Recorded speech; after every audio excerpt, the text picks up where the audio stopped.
Imagine a fruit so valuable that governments were overthrown because of it. A fruit that helped trigger coups, fueled civil wars, manipulated entire economies, and played a role in the downfall of presidents. A fruit that transformed tropical jungles into corporate empires.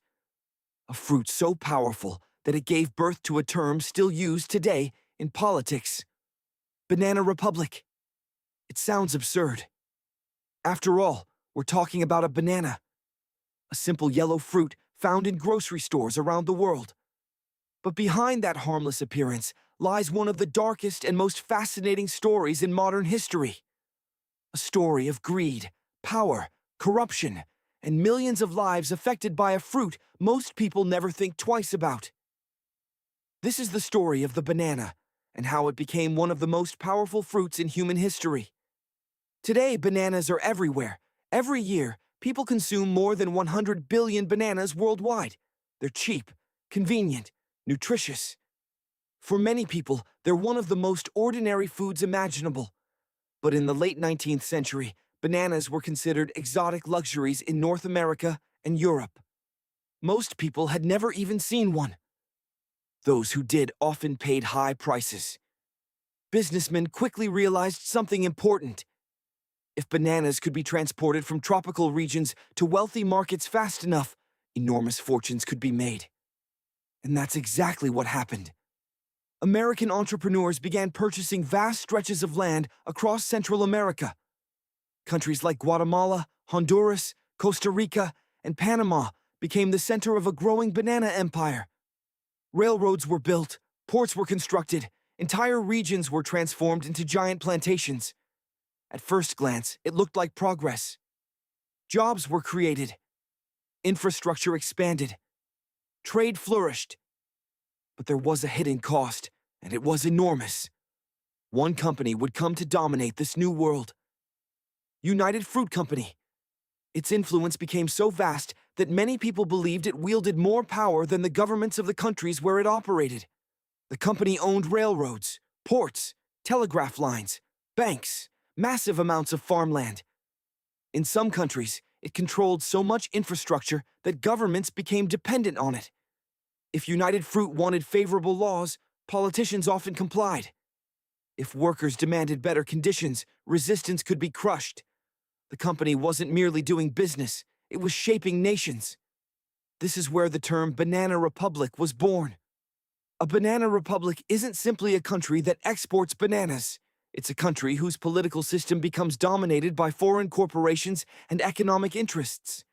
The phrase emerged because several Central American nations found themselves trapped in exactly that situation. Governments changed, presidents came and went, but the banana companies remained, and often they became the true centers of power. One of the most controversial examples occurred in Guatemala. By the early 1950s, President Jacobo Arbenz introduced land reforms. His goal was simple: unused land owned by large corporations would be redistributed to poor farmers. For thousands of families, this offered hope. But for United Fruit Company, it represented a direct threat. The company owned enormous amounts of land, much of it unused. If the reform succeeded, it could lose significant power and profits. What happened next remains one of the most debated events in Cold War history. In 1954, Arbenz was removed from power during a coup supported by the United States. Officially, the operation was presented as part of the fight against communism. But many historians argue that United Fruit's interests played a major role. The company had strong political connections in Washington. Several American officials had ties to the corporation. Whether driven by ideology, economics, or both, the result was the same. The elected president was gone. A government had fallen, and bananas were part of the story. The consequences were devastating. Political instability followed. Violence increased. Civil conflict expanded. Over the following decades, Guatemala suffered through years of turmoil that claimed countless lives. One fruit, one corporation, and a chain of events that reshaped an entire nation. But Guatemala was not alone. In Honduras, foreign fruit companies became so influential that they effectively helped determine the direction of national politics. Presidents often relied on corporate support. Economic policies were designed around banana exports. Entire regions existed primarily to serve plantation interests.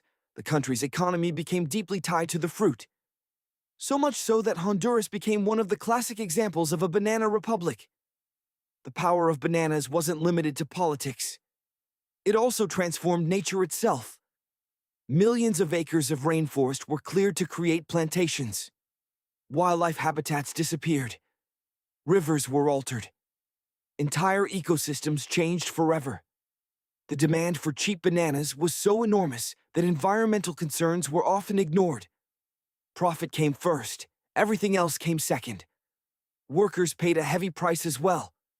Plantation labor was exhausting, conditions were often harsh, wages were low.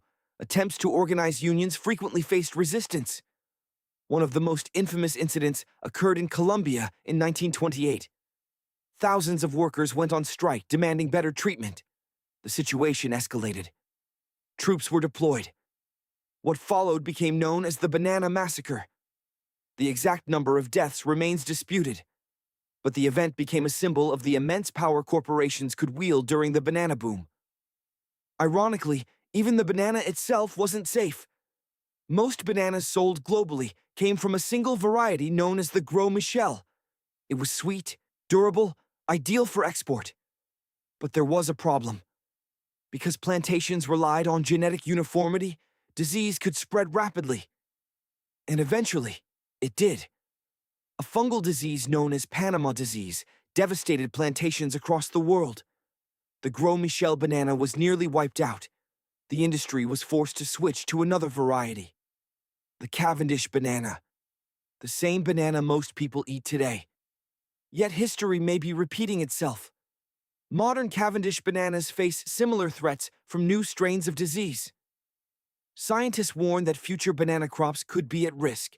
The fruit that once helped shape governments may now be fighting for its own survival. What makes this story so fascinating is that bananas themselves are not evil. They're just fruit. The real story is about power. What happens when money becomes more important than people? What happens when corporations become stronger than governments? And what happens when entire nations depend on a single export? The banana simply became the symbol of something much larger.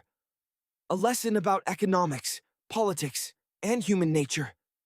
Today, when you walk through a supermarket and grab a banana, it's easy to see only a snack, a quick breakfast, a healthy source of energy. But hidden behind that yellow peel is a history filled with political intrigue, corporate influence, environmental destruction, revolutions, coups, and human suffering. Few fruits have changed the world so dramatically, and perhaps no fruit has left a larger mark on modern history. So the next time you eat a banana, remember, governments have fallen because of it. Presidents have lost power because of it. Fortunes were built because of it. And entire countries were transformed because of it. All because of one simple fruit. If you enjoyed this story and want more incredible historical mysteries, forgotten events, and shocking true stories from world history, make sure to like this video, subscribe to the channel, and turn on notifications so you never miss a new episode.